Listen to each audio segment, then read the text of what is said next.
Bangkok Pattaya ভিয়েতনামের মতো কলকাতাতেও রয়েছে তার নিজস্ব একমাত্র ফ্লোটিং মার্কেট। নৌকোর ওপর তৈরি হয়েছে বিভিন্ন দোকান এবং যেটি রয়েছে জলের ওপর।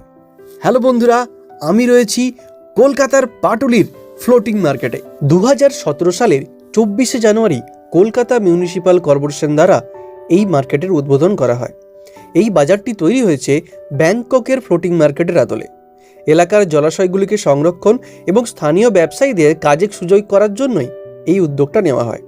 বাজারে প্রায় 200টি ছোট নৌকা রয়েছে, যার মধ্যে 100টি বাণিজ্যিক নৌকা। এখানে ফুল, ফল, সবজি, মাছ, মাংস, মিষ্টি, খাবার দোকান, হস্তশিল্প, বাচ্চাদের খেলনা সমস্ত কিছুই পাবেন।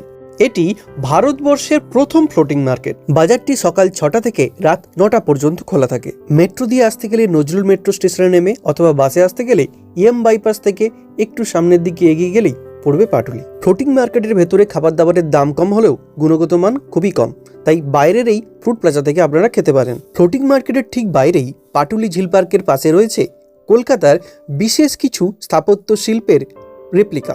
প্রতি বছর 25শে ডিসেম্বর ক্রিসমাস উপলক্ষে এখানে খুব বড় করে ছোটদের বড়দিন পালন করা হয়, যেখানে বড় বড় সেলিব্রিটিরাও আসেন।